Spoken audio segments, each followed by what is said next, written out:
à tous, bienvenue dans cette nouvelle conversation de mythes. Aujourd'hui, on va parler du SOPK avec Marie. Vous pouvez nous retrouver sur toutes les plateformes d'écoute et sur notre chaîne YouTube, Les Conversations de mythes. Bonjour Marie. Bonjour Justine. Merci d'être venue. Merci à toi. Est-ce que tu peux te présenter rapidement, s'il te plaît? Donc moi, c'est Marie Chauvier, diététicienne nutritionniste.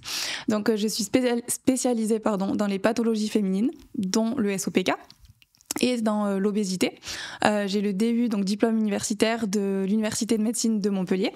Et actuellement, je suis en train de passer le diplôme universitaire de psychologie et pédagogie du comportement alimentaire. Donc l'obésité, les pathologies féminines et le comportement alimentaire sont pour moi interconnectés, que ce soit par l'aspect émotionnel, psychologique et physiologique aussi. Donc pour une prise en charge globale, selon moi, c'est très intéressant de prendre ces trois aspects-là. Très clairement, ça c'est vrai. Donc on est là pour parler du SOPK. Est-ce que tu peux nous expliquer ce que c'est le SOPK? Bien sûr. Donc le SOPK, c'est un dysfonctionnement hormonal. Donc on peut dire une pathologie endocrinienne, pardon. Donc c'est soit d'origine centrale, donc du cerveau, soit d'origine ovarien. Et donc un excès d'androgène va avoir aussi des effets sur le cycle menstruel de la femme et le métabolisme. Donc trop d'androgène, donc une hypertestostéronémie par exemple, va engendrer trop de LH aussi. Et trop de LH peut aussi engendrer trop de testostérone. Donc en fait, c'est un cercle vicieux qui se nourrit de lui-même. Il touche environ 15% des femmes. Il a été découvert en 1931 par Stein et Leventhal. Alors quand on dit SOPK, donc SOPK c'est syndrome des ovaires polykystiques. Alors ça voudrait dire qu'on a des kystes au niveau des ovaires. Alors, est-ce que c'est vraiment ça? Non. Donc, du coup, justement, en 1931, ils pensaient que c'était des kystes parce que sur les ovaires, ça faisait des apparences de kystes, donc de trous. Mais en fait, c'est des follicules qui ne sont pas arrivés à maturation. Donc, au lieu d'avoir un follicule qui se démarque juste avant le pic d'ovulation, on va en avoir en moyenne entre 12, 15 et même plus qui restent de taille moyenne. Et du coup, à ce moment-là, au lieu de se démarquer, de déclencher l'ovulation, ils vont tous rester là, ils vont s'engranger dans les ovaires. Et c'est là qu'on voit l'apparence des ovaires polykystiques. Qu'est-ce qu'on a comme symptômes quand on est atteinte de SOPK? Alors, les symptômes les plus récurrents sont souvent acné, hirsutisme. Donc l'hirsutisme, c'est l'hyperpilosité. Il peut y avoir aussi une prise de poids. Il peut y avoir la fatigue chronique, des dysménorrhées aussi, des troubles du cycle. On peut avoir de l'insulinorésistance. Voilà, il y a plein de symptômes et ça varie selon les femmes. Tout à l'heure, tu parlais de métabolisme. Oui. Est-ce que le SOPK, ça a un impact sur le métabolisme des femmes qui en sont atteintes? Oui, alors du coup, par rapport à ça, donc, le SOPK peut engendrer une insulinorésistance et par rapport à ça aussi, il peut y avoir le syndrome métabolique. Pas assez donc de HDL, cholestérol, un taux de LDL trop élevé, donc aussi un trouble de la glycémie, donc une glycémie élevée, hyperglycémie ou une insulinorésistance, une hypertension artérielle. Donc tout cela peut aussi avoir des effets sur la fertilité. Donc le métabolisme des femmes du SOPK peut être altéré. Ok. Comment on fait pour être diagnostiqué SOPK? Est-ce que c'est le rôle du diète? Alors, les critères de diagnostic du SOPK se feront que par un médecin ou un gynécologue. C'est pas le rôle d'une diététicienne. En revanche, les critères de diagnostic du SOPK, donc il faut avoir une hyperandrogénie clinique ou biologique. Il faut avoir les ovaires polykystiques, donc la morphologie ovarienne polykystique. Donc diagnostiqué par une échographie ovarienne. Carrément, exactement. Et ensuite, il faut avoir un trouble du cycle menstruel. Donc, oligoanovulation ou pas d'ovulation du tout, etc. Et donc, du coup, par rapport aux critères du diagnostic, ils ont été faits dans une colloque de médecins à Rotterdam. Donc, ça s'appelle les critères de Rotterdam, justement. Et par rapport à ça, on sait que les femmes sont diagnostiquées SOPK si 2 de ces 3 critères sont présents. Ok. Donc, on sait plutôt dans quel ordre que ça doit se passer, enfin, que ça devrait se passer dans l'idéal. Donc, une femme remarque qu'elle n'a pas ses règles de manière régulière, des cycles très longs, par exemple. Ça peut déjà mettre la puce à l'oreille. Oui. Donc, elle va chez son médecin traitant. Ouais. qui lui doit prescrire une biologie sanguine. Exactement. Donc ce qui est le mieux à faire, donc ça va être l'échographie et le bilan sanguin. Les deux. Donc l'échographie va révéler si il y a les ovaires polykystiques ou non. Et ensuite, donc dans le bilan biologique, ce qui est bien quand même à voir, donc c'est obligé de faire doser donc la testostérone. Souvent, elle va être élevée. On peut voir aussi un petit peu de DHEA et androsténédione, pardon.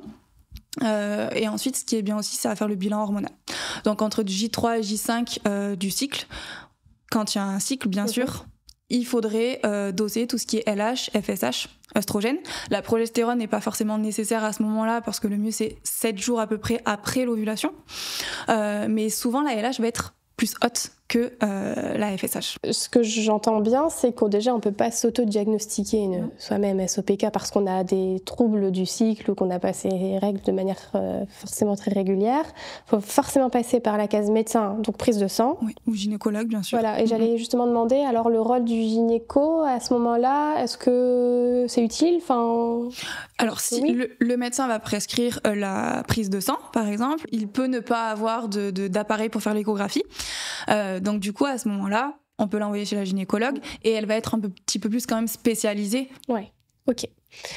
Est-ce que ça peut évoluer au cours d'une vie, ça, le SOPK ?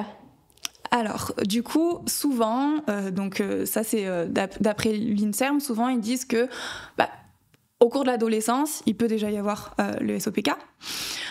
Et souvent, c'est là où on se rend compte, parce qu'on a des règles qui sont un petit peu chaotiques, donc des fois des cycles très très très longs, ou carrément des cycles anovulatoires.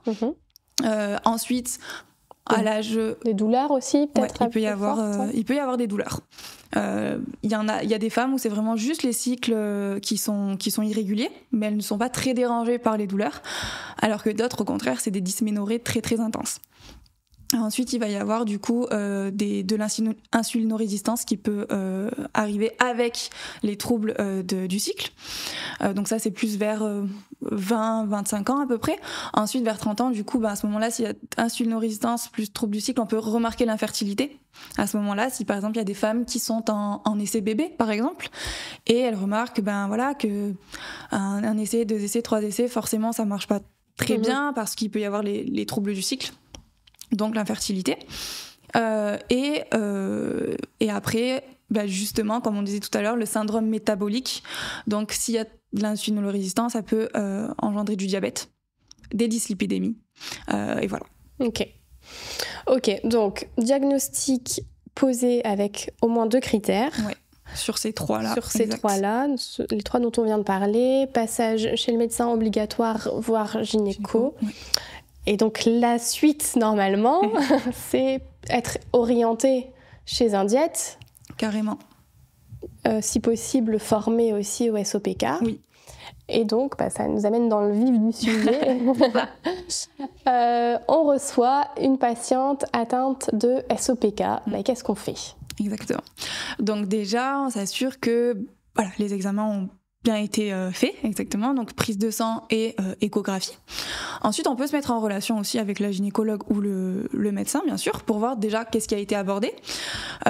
Souvent, les femmes que j'accompagne qui ont le SOPK, elles ont très peu de savoir sur cette pathologie. Donc dans un premier temps, je vais un petit peu leur expliquer physiologiquement qu'est-ce qui se passe. Et puis ensuite, on rentre vraiment dans le vif du sujet et on prend par rapport au phénotype. Donc les phénotypes, on peut voir, je pense que tu as un petit peu vu sur Instagram, il y a beaucoup de comptes qui disent il y a le type de SOPK insulino-résistant ou inflammatoire ou post-pilule.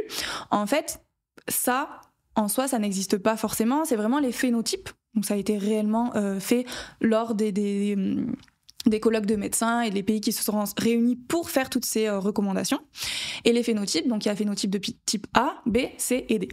Donc phénotype de type A, ça va être les 3 critères qui sont présents.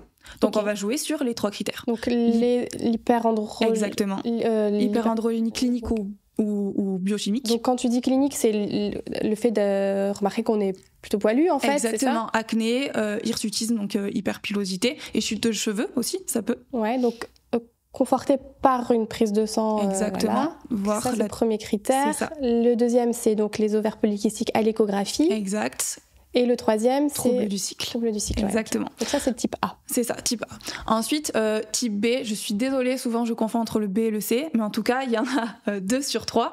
Donc, il faut avoir l'hyperandrogénie et trouble du cycle. Ok. Type C, c'est hyperandrogénie et ovaire polykystique. Ok. Et le type D, par contre, il n'y a plus l'hyperandrogénie, les troubles du cycle et l'échographie. Ok. Exactement. Ok, d'accord. Donc, on a 4 types. Donc, ce qui voudrait dire qu'on a au moins 4 manières de prendre en charge nos patients. Oui, finalement. alors du coup 4 manières, oui, on va dire surtout 3 dans le sens où quand même s'il y a hyperandrogénie, les troubles du cycle et la morphologie ovarienne polykystique, on va jouer sur ces 3 là. Et donc d'une manière ou d'une autre, si on est A, B, C ou D, on jouera par rapport à ces symptômes, aux symptômes que la patiente a ou non. Ok. Voilà. Toi, tu demandes à tes patientes d'amener leur prise de sang ? Oui, ouais. Toujours. Et donc, qu'est-ce que tu regardes sur la prise de sang ? Donc sur la prise de sang, dans un premier temps, je vais regarder la testostérone, bien sûr. Donc s'il y a une hypertestostéronémie ou non. Et ensuite, le bilan hormonal. Donc je vais bien regarder FSH, LH, oestrogène. On peut regarder aussi la prolactine. Ensuite, ce qui est intéressant, ça va être de regarder un petit peu justement la glycémie, où est-ce qu'on en est. Et l'indisoma. L'indisoma, c'est ce qui va représenter s'il y a une insulinorésistance ou non. On peut regarder le cortisol, parce que souvent, j'ai oublié de dire tout à l'heure dans les symptômes, je ne sais plus si j'ai dit, mais les femmes SOPK ont tendance à être stressées, anxieuses. Donc le cortisol, on sait que c'est l'hormone du stress, peut être élevé dans cette prise de sang-là. Ok. Donc, tu demandes avoir la prise de sang. Et alors, concrètement, qu'est-ce que tu vas mettre en place dans tes prises en charge, toi ? Oui, et pardon, j'ai juste oublié sur la prise de sang aussi, les dyslipidémies. Ouais. Donc, le bilan lipidique, pour voir un petit peu où on en est avec le HDL, donc le bon cholestérol, LDL, voir s'il y a des dyslipidémies ou pas. Donc, une fois que tu as fait un petit peu ta petite analyse de la prise de sang, concrètement, qu'est-ce que ça va engendrer sur tes consultes ? C'est ça. Alors du coup, dans un premier temps, je vais regarder donc s'il y a une hypertestostéronémie, donc ça veut dire une hyperandrogénie. On va regarder aussi si il y a du stress, parce que ça peut être aussi engendré avec le stress, et on va jouer là-dessus. Donc, il peut y avoir l'alimentation, forcément, la micronutrition, l'activité physique, le sommeil, donc vraiment une prise en charge globale par rapport à tout ça. Ensuite, on peut regarder tout simplement le bilan hormonal. Donc, s'il y a des troubles du cycle, il va falloir qu'on essaye de les régulariser un petit peu aussi. Donc, tout dépendra où la patiente en est. S'il y a une aménorrhée, du coup, prendre en charge, en fait, tout simplement l'aménorrhée. Donc, ça veut dire qu'il n'y a pas du tout d'ovulation pendant des mois. Donc, il peut y avoir aussi des plantes adaptogènes par rapport à ça. Une alimentation aussi équilibrée et voir s'il n'y a pas de carence, si leurs besoins sont bel et bien là, exactement, sont couverts, bien sûr. Ensuite, du coup, je vais regarder l'insulinorésistance. Et puis, on pourra jouer dessus s'il y en a une ou non. Les dyslipidémies aussi. Avec la diététique, on sait que les mesures hygiéno-diététiques sont hyper importantes à jouer dessus. Si il y a une hyperglycémie, du coup, on va regarder prédiabète, diabète ou non. Donc voilà, il y a énormément de critères à prendre en compte pour voir tout ça. Ok. Tu commences par faire, j'imagine, une première consultation un petit peu, on va dire, bilan. Oui. Voilà, donc il y a cette prise de sang auquel tu fais attention. Exactement. Et tu interroges alors ta patiente sur son hygiène de vie ? Sur son hygiène de vie, bien sûr, et sur ses symptômes. Okay. Donc en fait, on va regarder la prise de sang ensemble. Je vais vraiment lui expliquer de A à Z ce que représentent tous les marqueurs. Okay. Voilà, donc qu'est-ce que c'est le HDL, le cholestérol, le LDL, ou dès qu'il va y avoir en fait une anomalie, je vais vraiment rentrer dans les détails pour lui expliquer, pour qu'elle soit actrice de sa pathologie. Moi, je vais lui donner des clés, je vais lui donner des conseils, et ensuite, elle fera en sorte de faire les choses pour améliorer sa santé. Alors, tu parlais de testostérone, est-ce qu'il y a un truc magique à faire au niveau de l'alimentation pour que le niveau de testostérone redevienne normal ? Non, il n'y a rien de magique.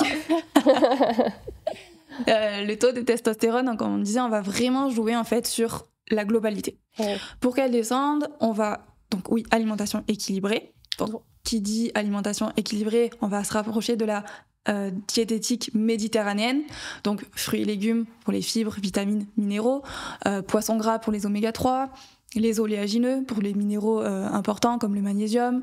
Donc on se tourne là-dessus. Ensuite, on essaiera de baisser le stress s'il y en a, tout simplement. On va voir aussi la qualité du sommeil, parce qu'on sait que ça a un impact. On va voir aussi les troubles du cycle où ça en est. Et si on arrive au fur et à mesure du temps à régulariser un petit peu les cycles, ça pourra jouer aussi dessus. Ok. Donc, en fait, tu es en train de dire que... il n'y a rien de magique, ça, je me doutais bien de ta réponse. Mais qu'en termes de recommandations officielles, donc si on prend par exemple les macros, protéines, glucides, lipides, ouais. Il n'y a pas un curseur sur lequel on peut plus jouer en termes de SOPK qu'un autre? Alors, tout simplement, déjà, il faut regarder, comme on disait tout à l'heure, par rapport à l'insulinorésistance. Ouais. S'il y a une insulinorésistance, on regardera bien donc, que les glucides, il en faut. Donc ça serait une autre discussion, mais il faut absolument avoir des glucides, ne pas les couper, donc ne pas tomber dans la diète cétogène. Parce que c'est notre carburant. Dans les glucides, il va aussi y avoir des fibres donc qui sont très importantes. Elles sont satiétogènes et tout simplement, elles permettent de ne pas tomber dans une fatigue extrême que déjà les femmes ayant le SOPK peuvent avoir. Donc, une composition au niveau des macros, donc protéines, glucides, lipides, par rapport aux besoins énergétiques de la patiente. Okay. Donc, les protéines aussi, on va essayer tout simplement d'en avoir assez. C'est hyper important. Donc tu restes, ce qu'on dit que c'est entre 10 et 20% des apports, tu restes dans cette fourchette-là ou alors tu es plus aux alentours de 20%? Ouais. Exactement. On essaye parce qu'en plus de ça aussi, j'ai beaucoup de patientes qui me disent lors du petit déjeuner. Donc ça pareil, le petit déjeuner, si elles n'ont pas forcément faim, et qu'elles n'ont pas de grosses fringales pendant la matinée ou jusqu'au repas du midi, c'est ok de pas en prendre, il n'y a pas de problème. Par contre, j'en ai qui justement me disent j'ai un petit creux et quand je mange vraiment sucré, le problème c'est qu'après tout au long de la journée je vais avoir des petites fringales. À ce moment-là, on peut essayer de rajouter des sources de protéines le matin, donc d'avoir un petit déjeuner protéiné, et au moins comme ça peut totalement les aider pour gérer toute la journée et ne pas avoir forcément de fringales, car les protéines, on sait qu'elles sont satiétogènes. Elles permettent de maintenir tout ce qui est masse musculaire et elles vont permettre aussi de fabriquer tout ce qui est hormonal. Donc enzymes, hormones, neurotransmetteurs, donc c'est hyper important d'avoir assez de protéines chez les femmes ayant le SOPK. Okay. Et les lipides, donc les lipides, eux, ils sont très importants aussi. Donc ils vont être forcément riches, donc des aliments riches en oméga 3, comme on disait tout à l'heure, les poissons gras, les huiles, les oléagineux. Pour vraiment avoir ce bon quota lipidique et bien sûr aussi un petit peu de cholestérol qui va être important pour les hormones stéroïdiennes, donc la régulation hormonale. Et puis voilà. Donc au niveau des macros, on reste vraiment dans une alimentation normale, équilibrée et toujours adaptée à la patiente. Vraiment toujours partir du principe que chaque personne est différente. Donc on peut dire qu'il y a un peu une prise en soin qui va être différente par rapport à la patiente. Ce que tu disais sur le petit déjeuner, c'est pour moi l'un des premiers leviers sur lequel on peut jouer quand on a une patiente SOPK. C'est vraiment, on le sait, en France, on a notre petit déjeuner assez traditionnel qui se compose d'une boisson chaude, de pain, de beurre, de confiture. Ouais. C'est en général quand même le petit déjeuner plutôt classique.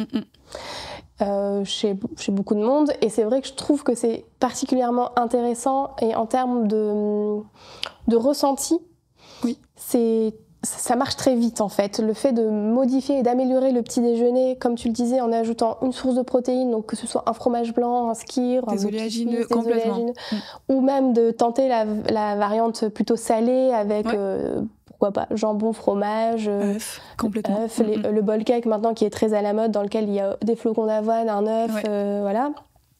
Et je trouve que ça, c'est le premier... Enfin, moi, c'est vraiment toujours sur ça que je joue en premier. De toute façon, je sais quand j'ai une patiente SOPK, ça va être directement petit déjeuner, on voit comment ça se passe, on l'améliore et il y a très vite des résultats. Enfin, vraiment, combien me disent mais depuis que j'ai changé mon petit déj, j'ai moins de fringales déjà, évidemment. Je suis moins fatiguée. Complètement. Je me sens vraiment beaucoup mieux. Donc ça, voilà, pour les diètes qui écoutent et qui se demandent Voilà, comment faire dans un premier temps avec une patiente SOPK, vraiment petit-déj, chercher à vraiment l'améliorer et apporter des protéines, quoi. Exactement, et de bien voir aussi, voilà, si la patiente, elle n'a pas forcément l'habitude de prendre son petit déjeuner, on n'est pas non plus obligé en fait de forcer à prendre ce petit déjeuner. Souvent on voit le petit déjeuner, c'est le repas le plus important de la journée, tout dépend. Tout dépend la patiente. En termes de charge de glycémie aussi, alors on a beaucoup parlé d'index glycémique pendant un moment. On sait maintenant que c'est un peu faible, qu'on est plus sur la charge glycémique d'un repas. Ça aussi, c'est quelque chose sur lequel tu leur demandes d'être un peu vigilante? Alors, si la patiente est insulino-résistante, justement, on va parler, de charge glycémique. Et non plus d'index glycémique, parce que la charge glycémique va prendre en compte la qualité et la quantité des glucides. Donc par exemple, on sait que le riz blanc ou la pastèque ont un IG hyper élevé, mais au final, elles ont une charge glycémique faible. Et en plus de ça, l'IG, on peut le baisser par différents facteurs, comme la cuisson, comme l'ajout de protéines, fibres, gras, exactement. Le degré de transformation, vraiment, il y a beaucoup de leviers à jouer là-dessus. Donc tout simplement de se dire que si la charge glycémique est faible, modérée, c'est très bien. Parce que si la patiente a un repas avec protéines, lipides, glucides, déjà on sait que tout simplement l'IG va baisser et la charge glycémique sera très très bien. Donc pour l'insulino-résistance, vu qu'on sait que le glucose va avoir du mal à rentrer dans les cellules et rester dans le sang, donc engendrer une hyperglycémie et à terme un diabète, on va essayer d'avoir une charge glycémique faible ou modérée pour éviter les pics en fait d'insuline et du coup d'arriver au diabète, quoi. Ouais.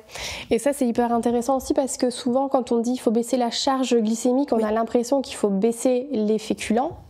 Alors que comme tu viens de le dire très justement, finalement il en faut des féculents, bien sûr en quantité adaptée, mais le fait de rajouter une source de protéines, des légumes, d'office, on augmente les fibres, on fait baisser la charge glycémique. Donc ça, c'est hyper intéressant. Et pour les patientes, c'est super rassurant parce qu'elles viennent probablement en se disant « Oh, je vais devoir vraiment changer plein de trucs à ma manière de faire. » Et dans la tête des patientes, changer égale souvent supprimer. Ouais.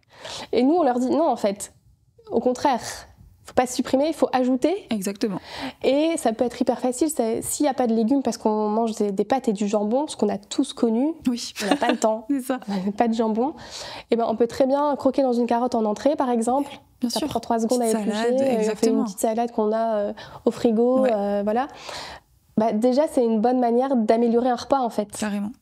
Donc totalement. Ça, c'est hyper important de le dire que c'est pas forcément enlevé. Non. C'est amélioré et que ça peut se faire quand même plutôt bien. Carrément. Est-ce qu'au niveau de la résistance à l'insuline, il y a d'autres petites choses que tu peux conseiller à tes patientes? Oui, donc du coup, parler de la charge glycémique comme on vient de faire. La prise isolée de sucre aussi n'est pas excellente pour l'insulino-résistance parce que ça va justement faire sécréter énormément d'insuline. Et donc à terme encore plus d'hyperinsulinémie et du coup diabète probable.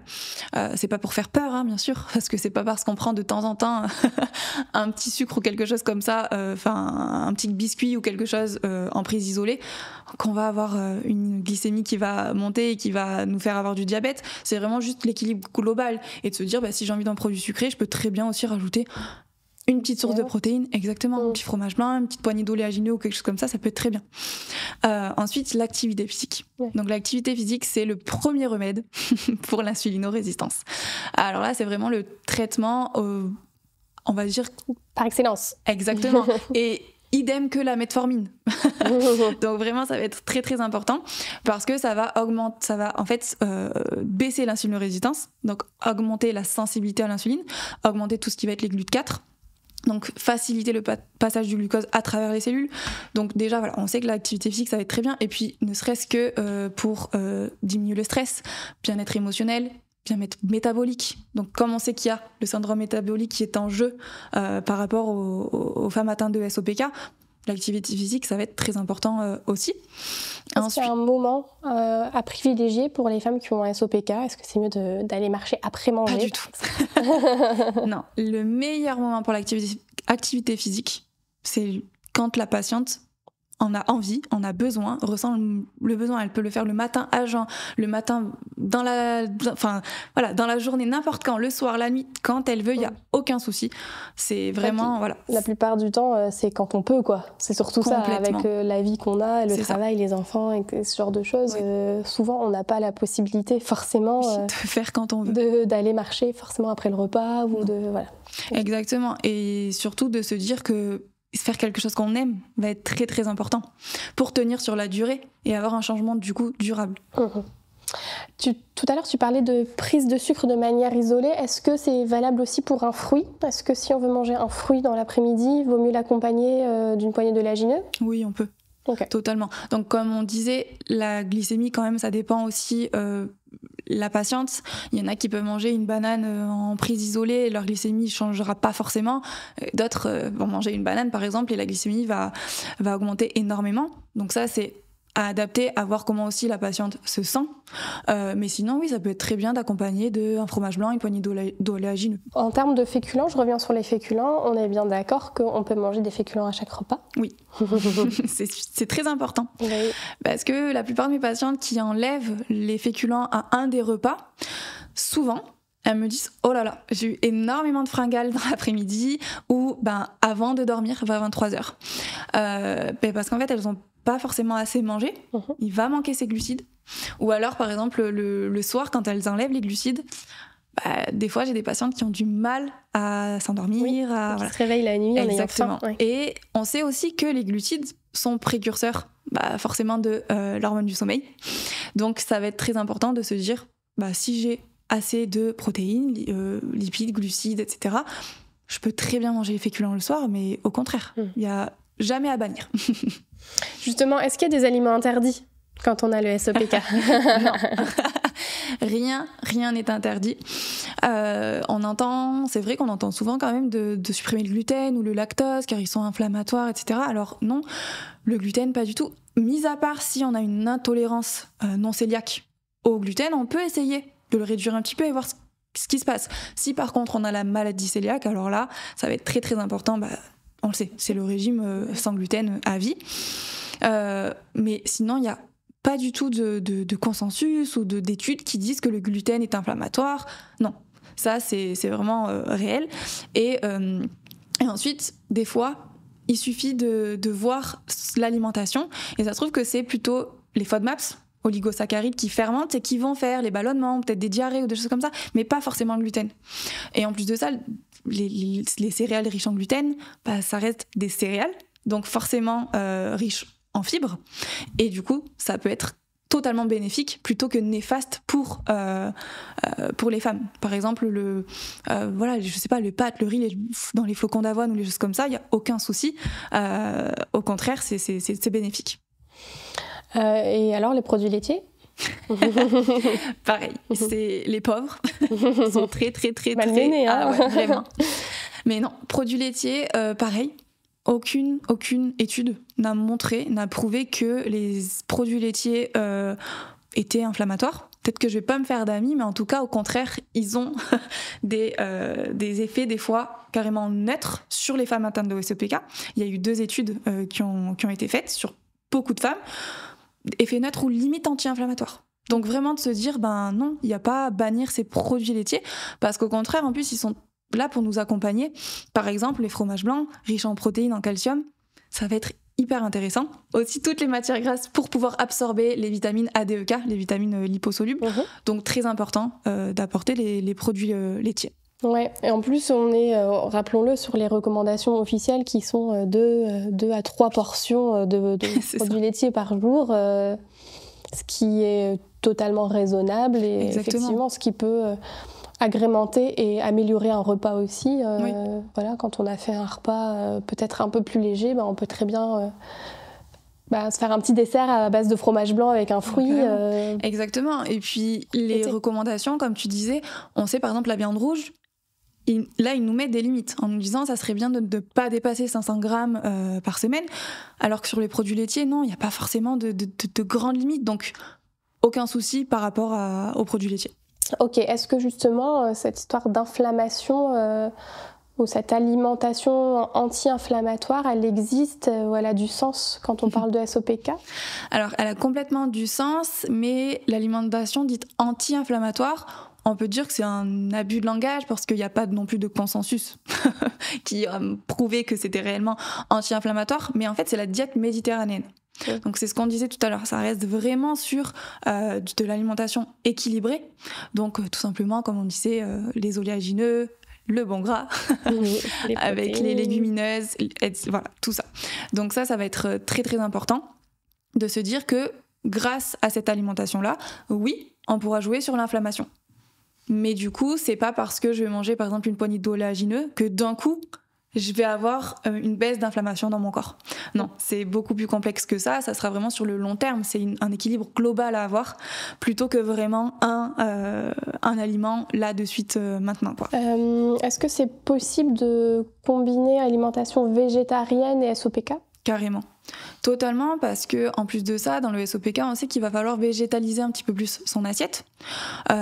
Et forcément, qui dit végétaliser son assiette dit plus de protéines végétales, dont les légumineuses. Et on sait que les légumineuses vont être riches donc en protéines, en fibres.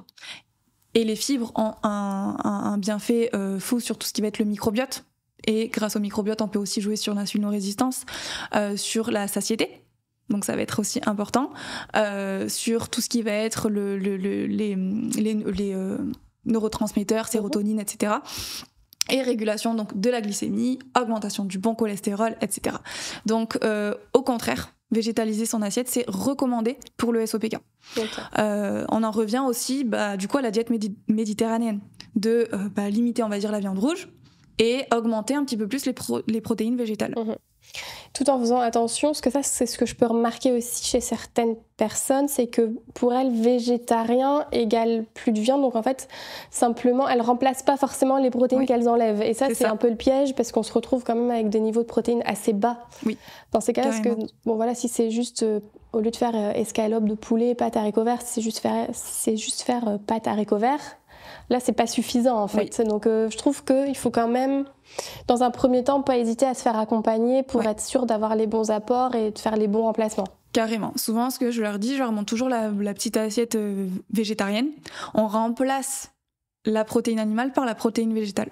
Donc, on essaye de mettre des légumineuses, que ce soit lentilles, haricots rouges, fèves, du quinoa aussi qui est entre céréales et légumineuses, voilà, de se dire ok, par exemple ils l'ont compris depuis la nuit des temps, le chili sin carne, donc on va avoir le riz avec les haricots rouges, le couscous par exemple, on va avoir semoule pois chiche, donc voilà, inconsciemment des fois on le fait, mais c'est juste qu'il va pas y avoir de protéines animales, juste histoire de végétaliser un petit peu plus son assiette. Ok. Bon, on va aborder un sujet hyper important parce que quand les patientes viennent nous voir atteintes d'un SOPK, je pense que 99% du temps, c'est parce qu'elles veulent perdre du poids. Je sais pas si tu vas confirmer aussi. Du coup, donc il y en a beaucoup, oui, et j'ai celles qui ont le SOPK de type D, par exemple, qui n'ont pas forcément un problème de poids, du coup. Et à ce moment-là, c'est vraiment pour une hygiène de vie et pour tout ce qui peut être douleur, tout ce qui peut être désagrément au niveau du SOPK et de la fertilité aussi. Oui. Voilà. Donc, j'ai un petit peu des deux, mais c'est vrai qu'il y en a beaucoup qui veulent perdre du poids, exactement. Ouais. Comment tu fais toi, puisque donc j'ai bien compris que dans un premier temps, premier rendez-vous, première consulte, tu regardes plus au niveau biologie, hygiène de vie, etc. Est-ce que tu leur expliques oui, elles vont perdre du poids, non, c'est pas la priorité, enfin comment tu amènes les choses? Ok, alors du coup, dans un premier temps, elles viennent réellement, donc voilà, pour le SOPK, comprendre un petit peu qu'est-ce qui leur arrive. Donc on commence par voilà, l'éducation autour de la pathologie, et puis ensuite, dans un second temps, on peut voir s'il y a de l'insulinorésistance, s'il y a des troubles du cycle, s'il y a une inflammation. On sait que la perte de poids va être utile. Carrément. Donc forcément, là, on peut totalement discuter, surtout quand c'est de leur demande de perdre du poids. Donc oui, on va jouer là-dessus, parce qu'on sait que ça va diminuer l'inflammation. Qui dit diminuer l'inflammation va diminuer aussi tout ce qui va être androgène, insulinorésistance. Ça peut réguler aussi un petit peu les cycles. Donc retrouver une ovulation. Donc tout ça va avoir vraiment un bel impact. Okay. Donc voilà. Et comment tu fais? Tu passes par la création d'un déficit calorique avec elle? Alors, donc moi, j'ai comme je disais tout à l'heure, vraiment l'approche de la plus psycho-comportementale, mais je suis dans le cas des deux, donc on va dire dans le juste équilibre de l'alimentation pro-santé et un petit peu du psycho-comportemental, parce qu'on sait qu'il y a totalement un lien en fait entre SOPK, TCA. Donc les femmes qui ont un SOPK et qui sont très stressées, anxieuses, il va y avoir un déficit en dopamine, et quand il y a un déficit en dopamine, il peut y avoir le binge eating disorder, donc tout ce qui va être les fringales, manger en grande quantité, des compulsions, exactement. Et à ce moment-là, du coup, on va commencer par travailler sur la cause, voir qu'est-ce qui leur amène à surmanger ou des choses comme ça. Je suis pas en train de dire que toutes les femmes de SOPK ont ça, mais ça peut totalement arriver. Donc on va vraiment être entre le psycho-comportemental et l'alimentation pro-santé. Donc, leur expliquer ce qu'est la diète méditerranéenne, donc en faisant tout simplement une assiette déjà équilibrée, avec légumes, protéines, féculents. En dessert, avoir aussi approprié au contexte, il faut toujours rester quand même flexible et se dire que c'est sur la semaine, voire sur 2 semaines, l'équilibre alimentaire.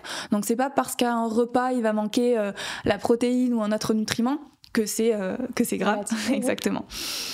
Donc vraiment commencer par ça et ensuite vraiment aller dans le vif du sujet de est-ce qu'il y a une alimentation émotionnelle, est-ce qu'il y a plus une hyperphagie, comment se sent la patiente, et vraiment travailler là-dessus.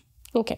Et si tu te rends compte qu'au niveau du comportement alimentaire, c'est correct, et qu'en fait, on est plus simplement sur, on va dire, peut-être une méconnaissance des quantités, de l'équilibre, etc. Ouais. Donc là, je vais travailler aussi sur tout ce qui est sensation alimentaire, donc la faim, le rassasiement et la satiété. Donc déjà, voir un petit peu où la patiente en est, parce que souvent, on mange parce que c'est l'heure, ou parce qu'on s'ennuie, ou parce que c'est les habitudes. Donc déjà, de leur faire retrouver un petit peu leurs sensations. Se dire, ok, quels sont mes signaux de faim à moi ? Est-ce que je peux réussir un petit peu à noter et ensuite adapter au rassasiement. Donc pour tout cela, il y a des petits outils, des petits exercices, et souvent, la plupart du temps, mes patientes me disent soit oh là là, en fait là je m'ennuyais, du coup je me suis rendu compte que je mangeais mais j'avais pas forcément faim, ou là en fait c'est parce que c'était midi. Mais du coup je me suis rendu compte que non, j'avais pas du tout faim. Donc déjà de réguler un petit peu tout ça va faire prendre conscience à la patiente que elle peut manger des fois sans faim et voir un petit peu où elle en est. Et à ce moment-là, on peut déjà commencer à voir les premiers kilos qui s'en vont. Okay. Et bien sûr, jouer sur aussi tout ce qui va être volume alimentaire. Donc souvent, des fois, il va manquer un petit peu de fibres, vitamines, minéraux. Donc réaugmenter un petit peu les légumes, tout simplement. Et puis aussi les protéines. Protéines, je sais que la plupart de mes patientes... il n'y a qu'une fois dans la journée, par exemple un petit morceau de poulet, mais il va manquer aussi des produits laitiers, parce qu'elles ont entendu qu'il ne fallait pas manger sans lactose, qu'il ne fallait pas trop de viande non plus, voilà.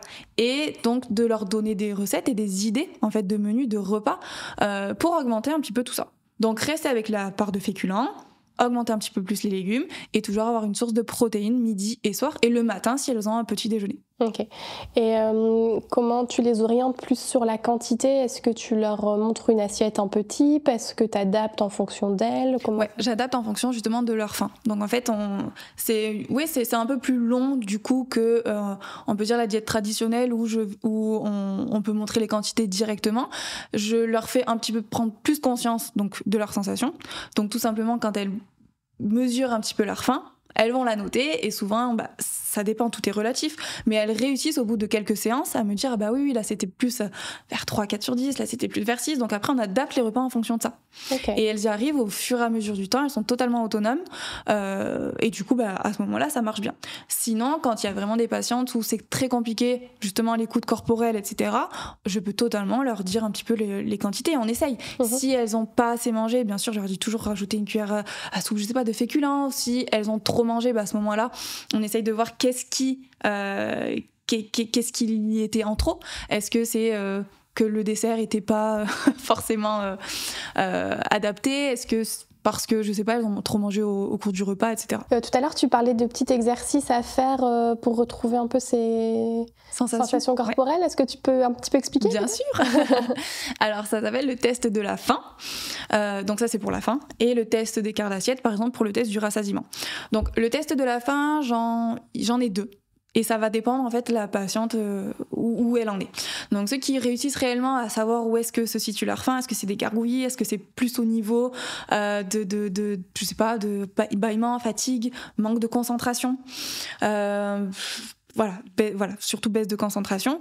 À ce moment-là, je vais leur donner, donc c'est une petite échelle qu'on a eu au DU du coup obésité, et en fait ça va de 0 à 10, entre 0 et 2 c'est pas faim, voilà, et ça va crescendo, petit creux, faim et affamé, et à ce moment-là elles essayent en fait de voir un petit peu où elles en sont. Et souvent, ce qui est intéressant avec ce test-là, c'est de le faire sur 3 jours consécutifs et de dire ok, tant que vous n'avez pas faim à 6 sur 10, à ce moment-là on mange pas. Et du coup j'ai des patientes qui des fois ne mangent pas avant 15h par exemple, ou 16h, elle se dit ah mais oui mais en fait j'avais pas forcément très faim. Après c'est juste un test sur 3 jours, il faut pas manger que quand on a faim à 6 sur 10. C'est vraiment pour adapter et qu'elles se rendent compte vraiment des signaux, etc. Et sinon après il y a l'autre qui est quand même hyper intéressant, c'est l'exploration de la faim. Donc ça c'est sur 4 jours consécutifs. Donc on supprime le petit déjeuner s'il y en a un, et on note directement les premiers signaux de faim qui arrivent dans la journée. Donc en fait c'est de l'introspection, c'est vraiment de l'écoute de soi. Donc tout simplement il y a plusieurs cases avec il est quelle heure, quels sont mes premiers signaux physiques, comment la faim est supportée psychologiquement, et à combien sur 10 je note ma faim. On peut la noter avant, et après on fait varier l'attente, pardon. Donc par exemple le premier jour j'ai faim à 3 sur 10, et puis le deuxième jour, dès que j'ai noté mes premiers signaux de faim, je vais attendre par exemple 20 ou 30 minutes. Et là, je vais renoter ma faim et voir qu'est-ce qui se passe physiquement et psychologiquement. Et ça, c'est vraiment de l'introspection, et ça marche très très bien parce qu'elles se rendent compte que ah oui, en fait, je connaissais pas forcément mon signal de faim. Je pensais que c'était ça, mais là, je me suis rendu compte que c'était plutôt ça. Et par rapport aussi à psychologiquement, je pensais pas être comme... Voilà, c'est vraiment, c'est vraiment pas mal pour commencer à faire un petit peu les sensations alimentaires. Ok, super intéressant. On notera peut-être en ressources dans l'épisode. Carrément. On a parlé un petit peu d'activité physique tout à l'heure, on en a déjà bien parlé. Moi, à titre personnel, dans mes consultes, j'impose, c'est peut-être un mot un peu fort, mais en tout cas, à tous mes patients, mais encore plus quand il y a un SOPK, où je leur conseille plus de faire une activité physique. Et on peut le dire aussi, dans le cadre où il y a un petit peu plus de testostérone, c'est des femmes qui peuvent aussi tirer peut-être profit de cette particularité, on va dire, parce que c'est des femmes qui ont peut-être un peu moins de cellulite ou qui vont avoir une propension à faire du muscle de manière un petit peu plus importante. Et ça, finalement, ça peut être un atout. Exactement. Comme on disait, c'est vrai, de tirer le positif un petit peu de cette situation peut être pas mal. Parce que oui, on entend beaucoup qu'il y a énormément de symptômes, que c'est compliqué, etc. Mais justement, c'est de l'écoute de soi encore mieux. Donc on change ses habitudes de vie, les mesures hygiéno-diététiques, l'activité physique et le sommeil. On s'écoute mieux et on sait mieux gérer aussi. Mieux gérer un petit peu sa pathologie et sa vie. En se disant non, parce que là je sais que si je fais comme ça va pas me convenir, donc je sais où je vais. Et comme tu dis, par exemple pour le sport, avec un petit peu de testostérone élevé, on a une capacité musculaire un petit peu ça reste élevée. Léger, bien sûr. Exactement. Donc oui, on peut en tirer profit totalement. Ça peut être bénéfique. Ça, je trouve que ça peut être intéressant. Je le dis pour les diètes qui nous écoutent, parce que parfois on peut être face à des femmes qui se sentent un peu démunies. C'est compliqué pour elles, elles savent pas forcément, peut-être qu'elles n'arrivent pas à tomber enceinte en plus, donc c'est une période très compliquée. Et leur dire, faites un peu de sport et vous verrez, vous aurez peut-être des résultats un peu plus rapidement qu'une femme plus ordinaire. Parfois ça peut être un petit truc positif à amener en fait. Oui, complètement. Aussi quelque chose sur lequel je voulais aller, c'est que moi je peux parler du SOPK parce que aussi bien d'un point de vue consultation, parce que j'ai des consultations avec des femmes qui ont le SOPK et moi-même j'en suis atteinte, donc j'ai un peu les deux facettes. J'ai la casquette de professionnelle de santé et la casquette de patiente. Et tu vois, moi, quand ça m'est arrivé, j'ai pas eu forcément un parcours de soins où on m'a expliqué ce que c'était, donc j'ai fait ce que je pense il ne faut pas faire, mais c'était à l'époque le seul moyen que j'avais, donc c'était de regarder sur Internet les symptômes qui peuvent faire peur, on peut le dire. Et aussi, je suis tombée sur des comptes Instagram ou autres d'associations spécialisées SOPK, etc.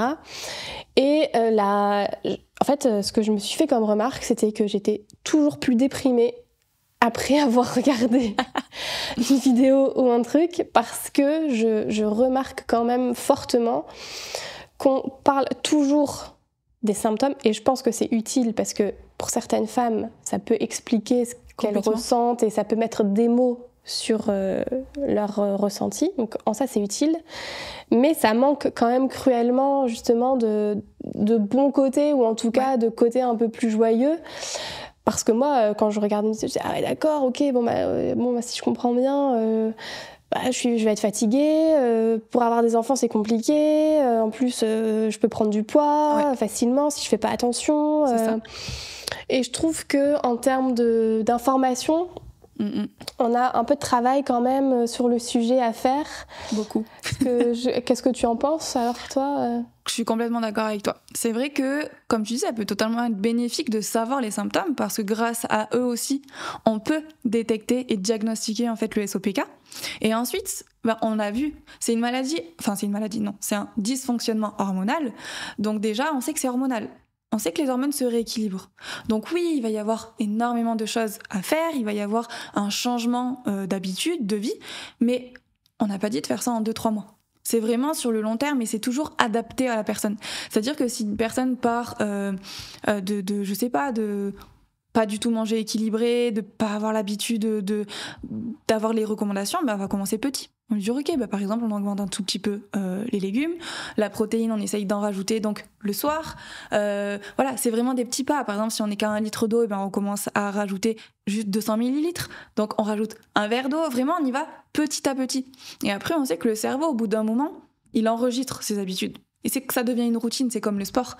Au début, c'est très compliqué de s'y tenir. Le premier mois, ou j'en sais rien, tout dépend de la personne. Mais au bout d'un moment, ça devient pas une passion, mais ça peut. Il y en a, c'est carrément une passion. Et il y en a d'autres où c'est un besoin. C'est comme aller, je sais pas, boire un verre d'eau quand on a soif, faire pipi quand on a envie d'aller aux toilettes. Je vais faire mon sport parce que j'en ai besoin. Et c'est pareil après sur les habitudes de vie. Donc, tout simplement de se dire qu'il y a des professionnels qui peuvent aider à ce moment-là. Et tous ces comptes-là, quand on sent que c'est néfaste et que ça nous fait plus de mal et que ça nous éloigne de ce qui est important pour nous, et tout simplement, soit de se désabonner, ou soit de prendre du recul et de se dire ok, donc ça, elle dit juste que s'il y a ça, ça peut engendrer ça, mais c'est peut-être pas mon cas. Et de ressentir réellement qu'est-ce qui se passe en moi. Qu'est-ce que j'ai comme symptômes exactement. Et on sait que pour chaque symptôme, il y aura des petites solutions. Ne serait-ce qu'en alimentation, micronutrition, sommeil, activité physique, voilà, phytothérapie, etc. Ça dépend vraiment le symptôme. Carrément, donc il faut vraiment pas hésiter à se désabonner, ou en tout cas à mettre un peu pause quand on sent que ça nous fait pas du bien. Et vraiment, j'insiste sur le fait de se faire accompagner. Je pense que même si on n'a pas une démarche de perte de poids, comme tu le disais avec certaines de tes patientes, simplement juste avoir des vraies informations. Vraiment. Même si c'est dans le cadre que d'une seule consultation, finalement, ça peut être une consulte et puis hop, on a eu les infos qu'on voulait et puis tout va mieux. Et ne pas hésiter à travailler aussi en collaboration. Donc c'est vrai que ça peut être des périodes stressantes, surtout quand il y a un désir d'enfant, etc. Donc vraiment, gynéco, moi je dirais même jusqu'à psychologue, si on se sent vraiment complètement démuni et qu'on a besoin de verbaliser et d'exprimer des choses. Carrément. Ça, c'est hyper important. Hyper utile. Psychologue, on peut très bien se retourner aussi vers tout ce qui est l'hypnose, tout ce qui est sophrologie, yoga, pour détendre un petit peu l'anxiété qu'on a. Et comme tu dis, mettre des mots sur ces mots, c'est très important. Donc en fait, allier diététique, donc traditionnel et psychocomportemental, plus un suivi psychologique ou de l'hypnose ou autre, ça peut totalement aider pour la gestion des émotions, déjà, pour la gestion aussi psychologique, les problèmes qu'on a, extra-alimentaires, voilà. Donc déjà d'être un peu plus flexible et de se dire, si je ressens le besoin de me faire accompagner, c'est totalement ok et c'est totalement bénéfique. On sait que Donc déjà, l'alliance thérapeutique est hyper importante. Et en plus de ça, l'équipe pluridisciplinaire, on sait qu'on a des résultats incroyables. Parce que c'est vraiment une prise en charge globale. Et on sait qu'on va pouvoir avancer et vraiment trouver l'équilibre de la personne. C'est vraiment le but, c'est de trouver son équilibre. Même si on y va petit à petit, parce qu'on voit justement, comme tu disais, que sur les réseaux, tout le monde dit « Ah non, mais là, il y a trop de choses, c'est impossible. En fait, je vais jamais tomber enceinte, je vais jamais réussir à perdre de poids, j'aurai plein d'acné tout le temps. » Voilà. Donc déjà, de se dire, tout simplement, non. Si c'est le cas, il va y avoir des solutions. Et se faire accompagner, pour moi, c'est la clé, complètement.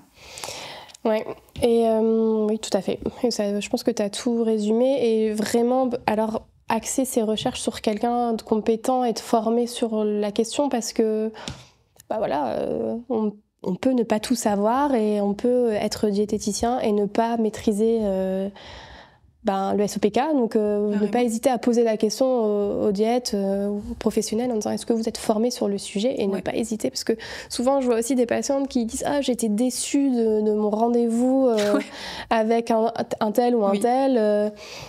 Mais en fait, on a le droit de changer aussi. C'est pas parce qu'on a été déçu une fois que forcément tous les pros sont comme ça.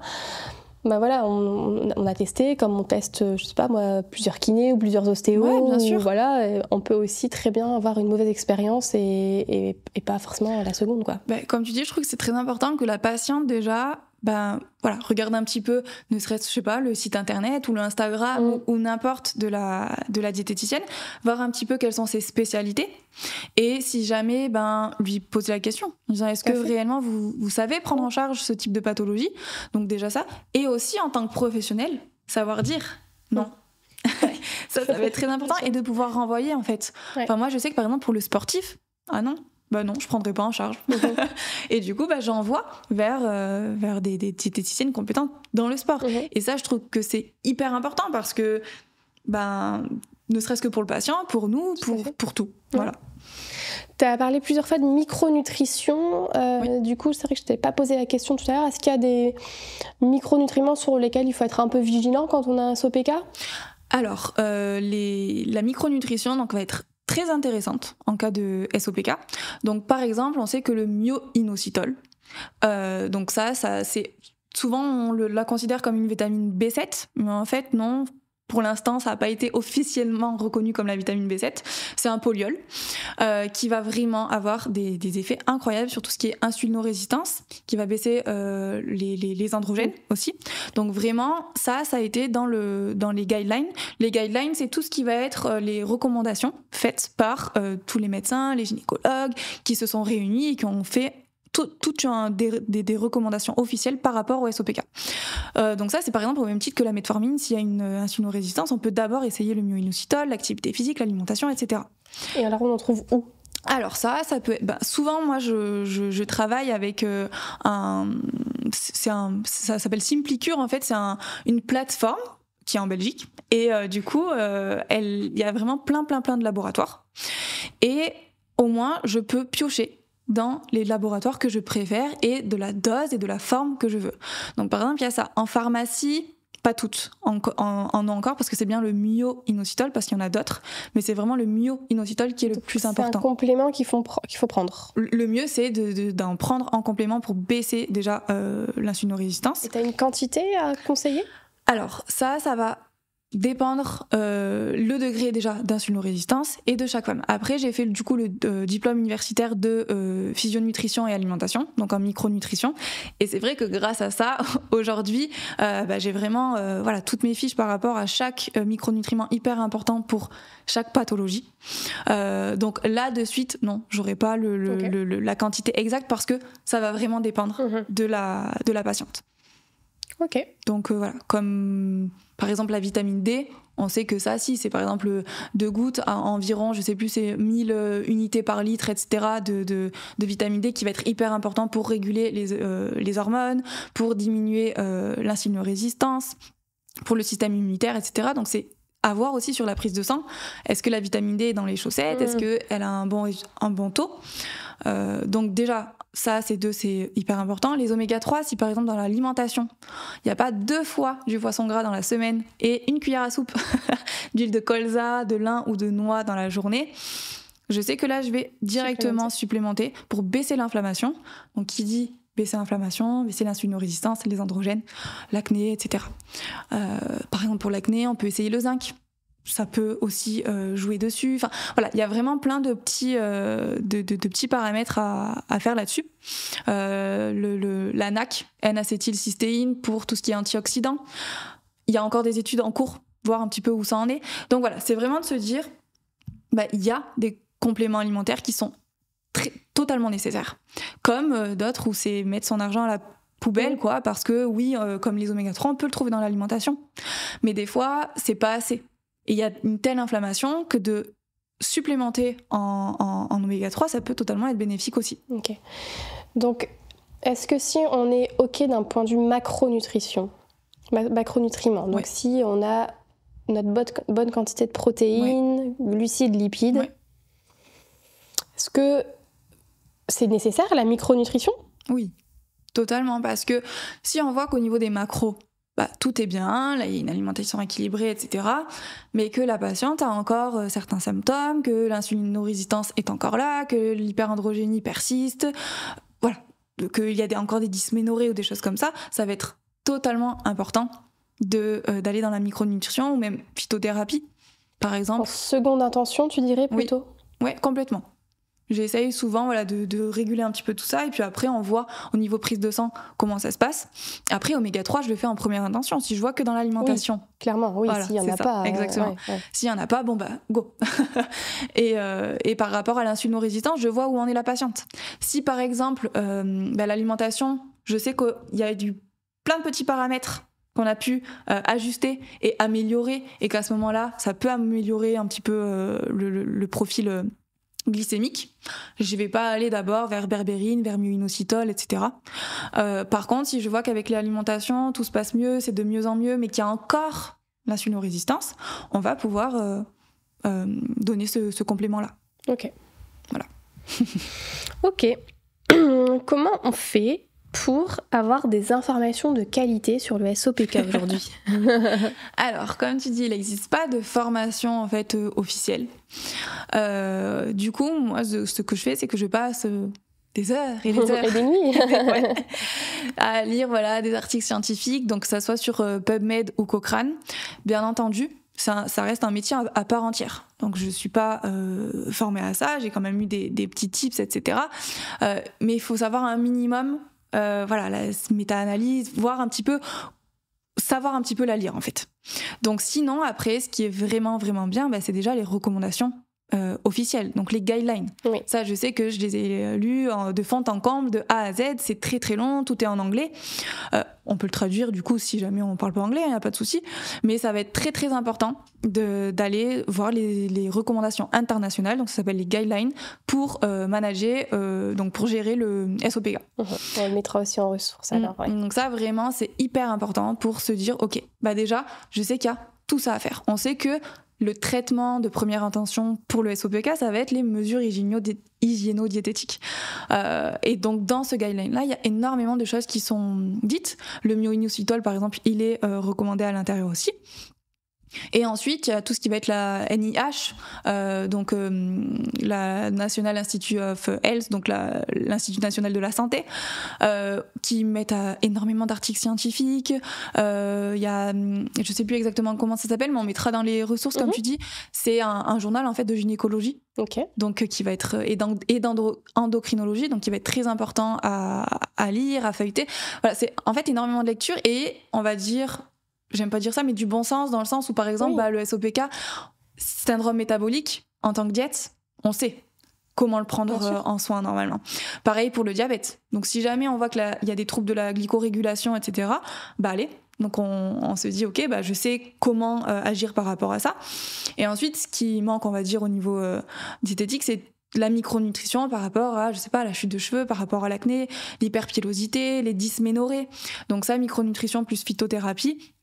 Mais voilà, c'est long et il faut bien voir les dosages, les formes pour que ça soit pertinent et pas mettre son argent à la poubelle parce que souvent, des fois, c'est plus marketing qu'autre chose alors qu'il y a vraiment des compléments qui sont super utiles, quoi. Ok. Voilà. Ok, on mettra toutes les ressources dont tu as parlé. Exactement. Puis l'OMS, l'INSERM, l'ANSES, n'hésitez pas parce qu'il y a énormément déjà d'infos, ne serait-ce que sur la physiopathologie. C'est là que tu prends, toi, tes infos Ouais, pour la physiopathologie, c'est là que j'essaye de vraiment me renseigner là-dessus. Et surtout, voilà, les études scientifiques, pour la physiopathe, c'est vraiment intéressant, quoi. Donc, tous les mécanismes avec la LH, la testostérone, pourquoi il y a trop d'œstrogène aussi. Voilà, par exemple, on sait que quand il y a un excès de tissu adipeux et que les oestrogènes sont là, ils peuvent en fait se transformer par l'enzyme aromatase en testostérone. Et comme on sait que le SOPK, c'est un cycle vicieux qui engendre toujours une hypertestostéronémie, on sait qu'en fait, ça aussi, ça engendre tout ça. Donc c'est pour ça que la physiopathologie est très, très, très intéressante et importante à mettre en exergue, complètement. Je me suis fait un petit schéma aussi avec vraiment le cercle vicieux, je pourrais le mettre, il sera sur mon Instagram en description, des choses comme ça, parce que c'est vrai que c'est intéressant à voir un petit peu comment ça se passe. Ok. En ce moment, on est en train de parler bien de l'endométriose, c'est un peu un sujet là. Est-ce qu'il y a des avancées comme ça que tu aurais peut-être en tête sur le SOPK aussi ou pas ?